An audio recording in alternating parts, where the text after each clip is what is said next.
It is exactly 1 p.m. East African time. Newsdeck is right here, Saturday edition on the 6th of June 2020, where Kenyans are eagerly waiting to hear what the president has in store for them in regards to how best we can move forward, even as we continue dealing with the COVID-19 pandemic right here in the country. So we have so much so in store for you this particular day, as we equally await that address to brief you on the same. But at this particular time, we have the news that have been prepared by my team, and it's also very important that we update you on the same. My name is Linda Alela. Keep me company for the next about 30 minutes or so as we keep you on the loop. Now, as Kenya joins the rest of the world to mark the World Environmental Day on a Friday, President Uhuru Kenyatta has urged Kenyans to emulate the late Wangari Maathai's passion for environment conservation. President Kenyatta says the country has made significant strides towards sustainable development,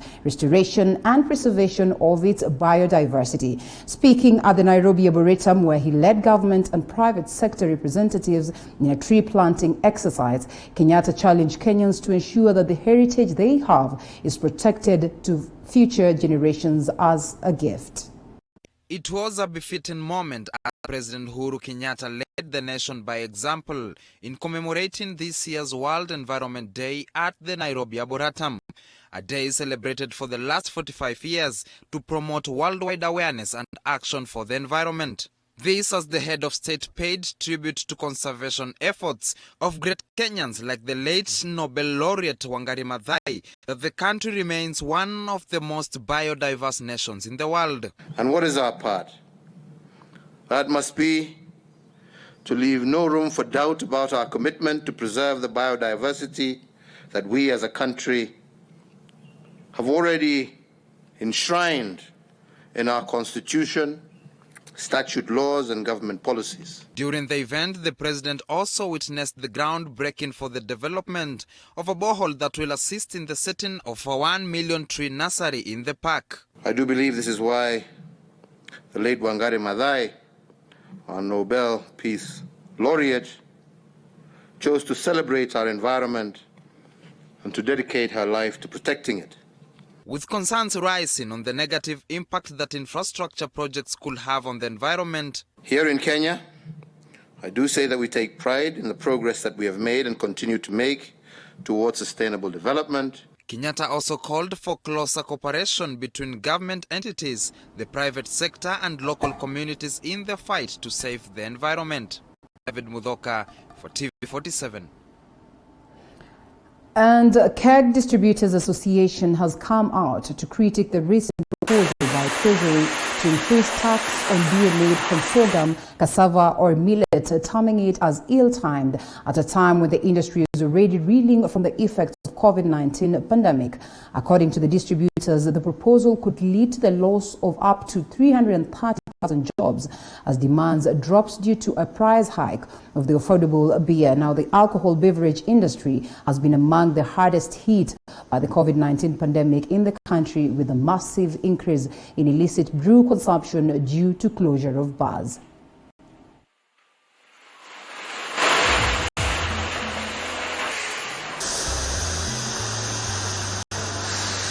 We are currently losing to Kenya shillings 100 million daily in sales revenue, and we are struggling to meet our fixed costs, including the payment of workers. We traveled this road before in 2013, and the government reduced the remission of excise tax. We saw what happened. And for a road that we traveled before, I don't see, and it never reached us anywhere, I don't see why we should travel that road again. Now, a section of Luhya leaders have held a meeting with Teso elders in a move to strengthen the region's unity ahead of the 2022 elections. The move comes a few weeks after some leaders from the Western region held a meeting with KOTU Secretary General Francis Atwoli in his home in Kajiado County.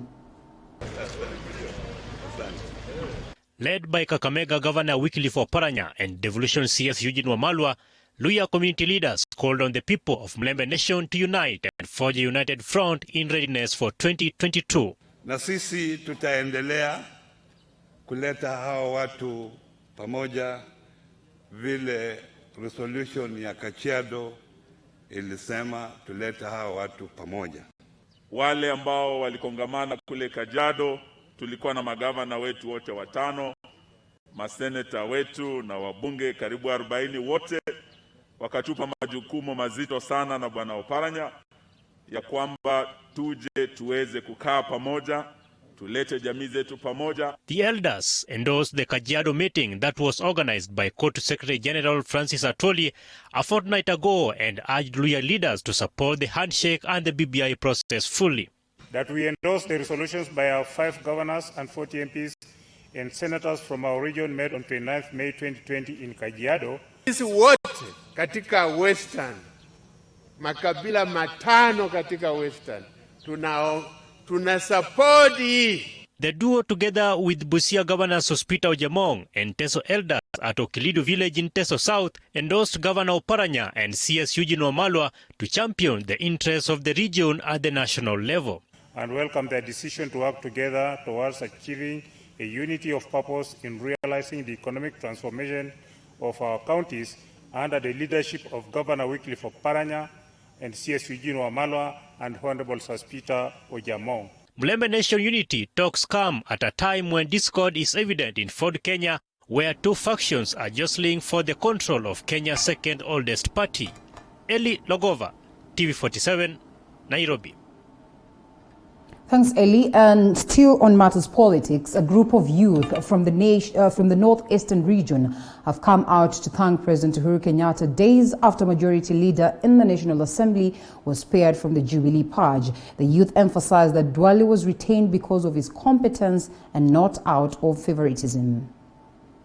And we are here this morning to thank His Excellency the President and His Excellency the Deputy President for confirming Honorable Aden Duale as the majority leader for the 3rd time. That confidence, that trust they have bestowed on him is what has touched many residents of Wajir, many residents of northern Kenya. And we are here to congratulate Honorable Duale for that, for the retention, and thank His Excellency the President and the Deputy President for that confidence in the people of Kenya. Aden Duale has strategically been pushing the government agenda while representing the interest of his people in this region. What we are saying here today is that we really appreciate how the President has conducted himself by retaining the main man as the majority leader. We know that in the politics of today, nobody can replace Mr. Duale, and everybody is aware that he has the tenacity to gravitate motions and make laws when necessary. So what we are saying today is that we really appreciate how the President has conducted himself and how actually he treated the Somali community and give them all they deserve. Thank you. A few days after Jubilee MPs allied to Deputy President William Ruto were removed from various committees in the National Assembly, Kiharu Member of Parliament Ndindi Nyoro is now blaming their woes on the handshake between President Uhuru Kenyatta and Raila Odinga, who he says has achieved his goal of splitting Jubilee. Nyoro further says they won't be intimidated by close allies of President Uhuru Kenyatta for associating with the DP. Na nataka kurudia vile nilisema hapo awali. Kama Jubilee as a party, if Jubilee as a government, we are tired of William Ruto. Tumurudishia ile kura yote alileta Jubilee, then tumfukuze. Na tukimrudishia tuhesabu tena, tuone kama wale watabaki na kura ya 50% plus 1. Hii nchi tunakaa na vitisho kila siku. Utatolewa hii kiti, utafukuzwa, utatumiwa KRA, utatumiwa DCI, hata FBI, hata Mossad, utatumiwa yote. Ukionekana na makosa moja, ambaye imekuwa ni makosa kubwa kuliko capital punishment ama capital offense. Makosa ya kuwa rafiki ya William Ruto. Yes, that's more like it on politics.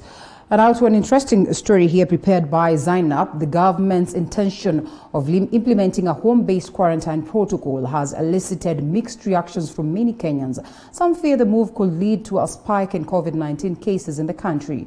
Zainab Mohammed takes a deeper look into this matter and now reports.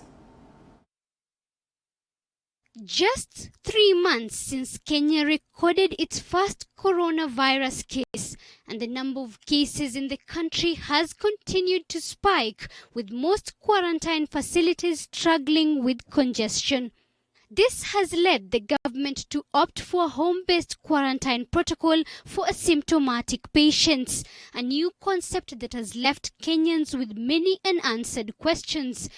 David Bayer, an infectious disease expert, takes us through what a home-based quarantine is and the resources one requires in order to make their home a standard quarantine facility.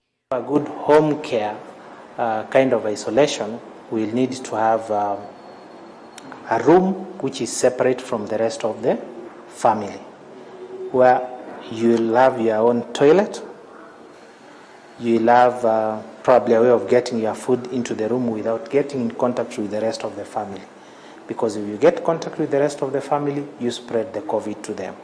Lois Wanjiku, a home care nurse, says a home-based quarantine requires a certain level of discipline and cautiousness, as a small mistake could lead to the spread of the disease to the entire household. About separating the equipment that this patient is using. If it's cutlery, they have to use separate from what the rest of the family is doing. We are talking about separating things like towels. If it's their linen, it has to be separated. It has to be washed separately. According to experts, lack of adequate civic education to the public could lead to a total failure of this protocol. The home-based care protocol is possible to implement it, but it requires a lot of discipline. And at the same time, we have to really understand what this protocol gives us. So one of the things is we have to be given guidelines, and these guidelines can be given by the Ministry of Health, where we are told what is expected of the patient. What does it mean when they go home and they're told you cannot leave your room? At the same time, we have to have guidelines to the caregiver. We're talking about a health caregiver or even a relative taking care of the patient. We also have to be given guidelines on how to take care of the environment that this patient is in, or even how to take care of the rest of the members who are living with this patient. Among Kenyans, fear of home nursing COVID-19 is clear. Many are now asking the government to find an alternative way of dealing with congestion of COVID-19 patients.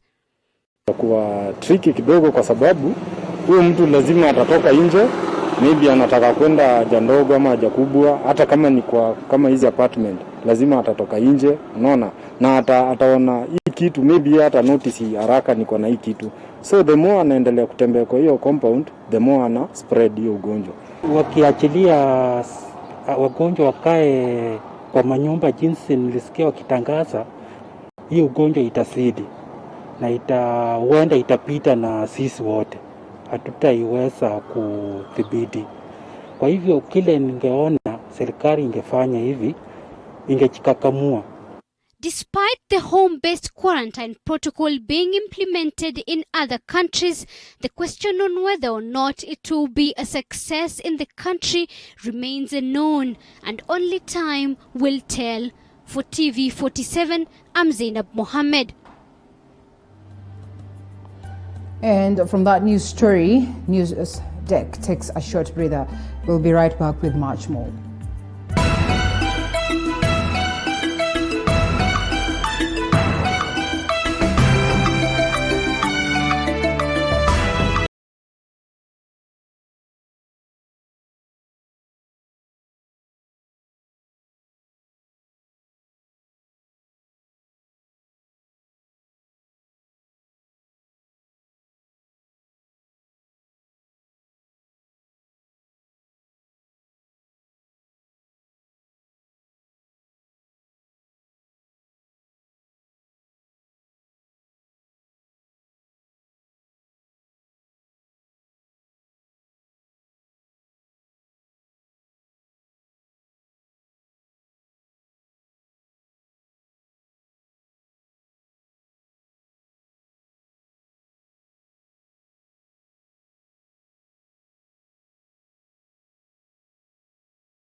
waiting to see addressed.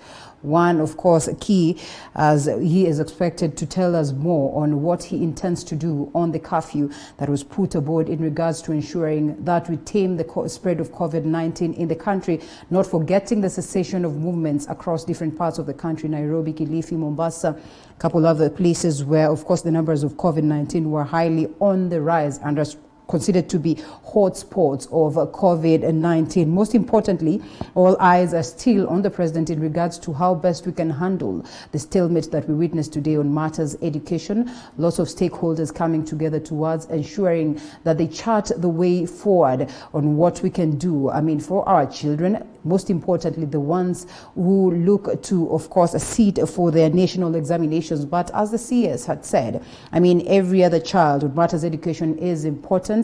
And much as we would say it's a question of the national examinations, of course, the school calendars have highly been, altered, and we look forward to see to it that President Uhuru Kenyatta is going to tell us what way forward, whether it's an extension of the curfew, whether it's extension of the cessation of movements across different parts of the countries, and most importantly, of course, religious leaders also having charted that information or that talk yesterday with government officials seeking to know whether the government would equally go easy on churches, as they promised that they would be able to ensure that all church members and them themselves are able to abide by the directive. So we eagerly wait for that moment, and you can trust TV47 to update you on the same.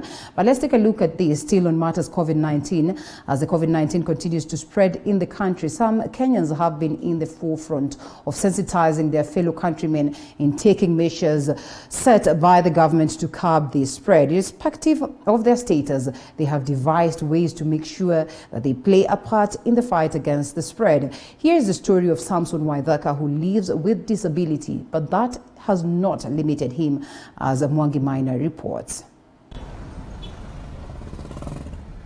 Friday early morning, my colleagues and I make our way to the civil servant area of Kariobangi South, Embakasi West in Nairobi. Our motive is to know about this man. Every day of the week, he is in the Nairobi Central Business District on his bicycle, all decorated with mounted posters that contain messages sensitizing Kenyans on coronavirus. This is the story of Samson Waithaka, a man living with disability and the breadwinner of a young family reeling from the economic ravages of COVID-19. But Waithaka is not too poor to give. Owing to the time of the morning, all signs indicate the family may not have taken breakfast and was not planning to. Samson Waithaka is a father of 4 children, 3 girls and a small boy. He and his wife were running a daycare center at their rented house before the outbreak of COVID-19. They were forced to close down the daycare center when the virus made its way into the country and their source of livelihood was cut abruptly. Samson says his family relies on the 2,000 shillings they receive from the government every month, local church food donations and donations from well-wishers. He says he has been given a notice to vacate since he is unable to pay rent and the power supply was cut. His 2 children who are in school cannot access learning lessons provided by the government through the television or radio. Kuna hii pesa tunapewa giri moja na serikali. Inanisaidia na chakula kwa watoto. Kuna kanisani nilifika nikaitiwa chakula. Jesus Winner ile iko roho hisabu. Nimeitwa chakula mara 2. Nikaona hapo ni Mungu. Kama ni simu, niko na kasimu waka kabanda. Mimi sina simu ya touch yenye itaweza wasaidia. So wanakuanga wakistruggle kwa masomo yao, lakini huwa nawasaidia penye ninaweza. But amid all the gloom, Samson still believes he has a calling to sensitize other people against coronavirus. He says his drive does not focus on his disability. What was available for him was this bicycle and some marker pens. He looked for plain papers and he, together with his daughters, wrote messages of sensitizing Kenyans on how to curb the spread of the virus. Today, Samson is planning to tour different estates within Nairobi and hopes that this message catches the attention of many people. Kwa baisikeli yangu kuna kiti ya nyuma, bao nafungia watoto wasianguke. Hiyo mbao nilifunga hizi posti na nikaandika maandiko tofauti. Mtu akae distant, ikakuja maski, nikaandika mtu afae maski na mtu akae nyumbani, mtu akiwa hana mahali anaenda. He put on his prosthetic leg before embarking on his journey. His leg was amputated after a grisly road accident. When he is ready to leave, his children help in mounting the posters on the bicycle.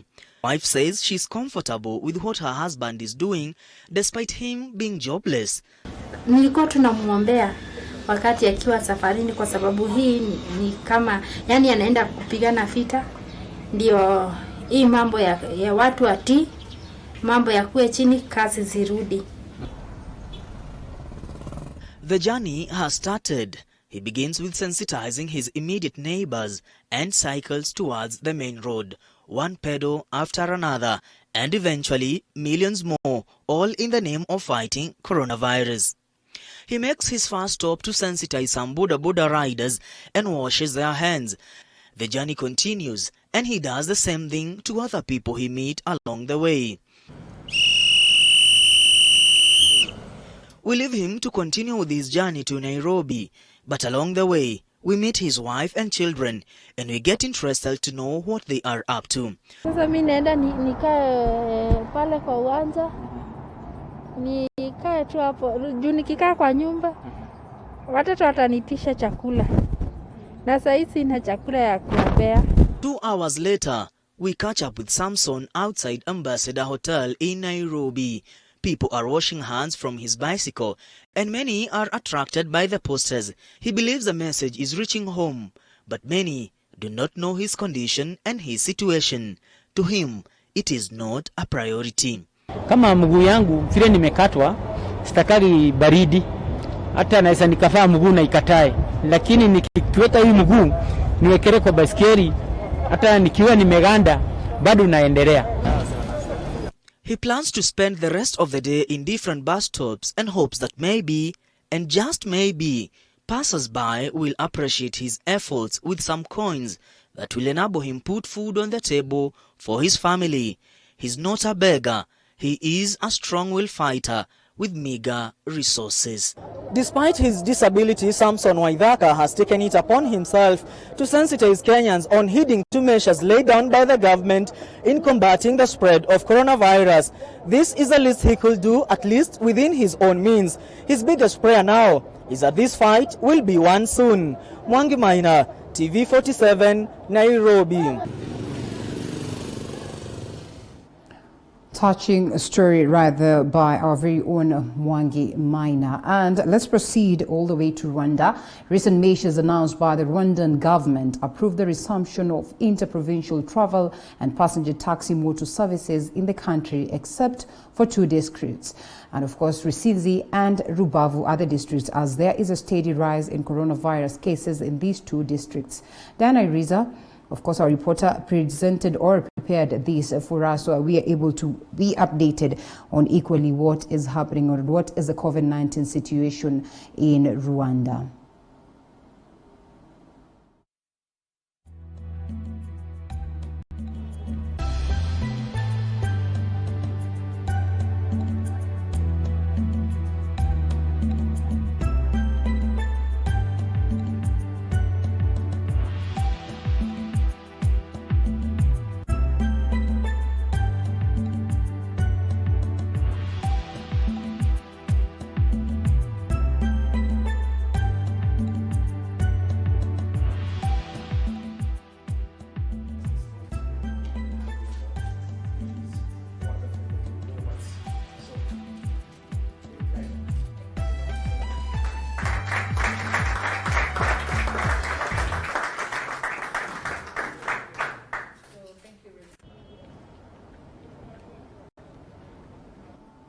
Those are pictures all the way from Rwanda prepared by our very own Diana Iriza. We'll be getting more updates on the same on our subsequent bulletins. But yes, as the people were eagerly waiting for that address by President Uhuru Kenyatta later in the afternoon that we'll be carrying live for you, taking a look at what we expect on matters education, how best the country is set to revamp the economy in the event that we decide that we're going to go by it, even as we continue to battle with COVID-19. Of course, Kenyans wishing that indeed President Uhuru Kenyatta will review his curfew, measures that he had put on board, the cessation of movement measures that he had put on board, especially measures that have been put on cities that are considered to be more of business hubs right here in the country. And the reopening of churches as people as eager waiting for, that spiritual healing at this particular time. So thank you so much. Keep it right here because we have so much so in store for you.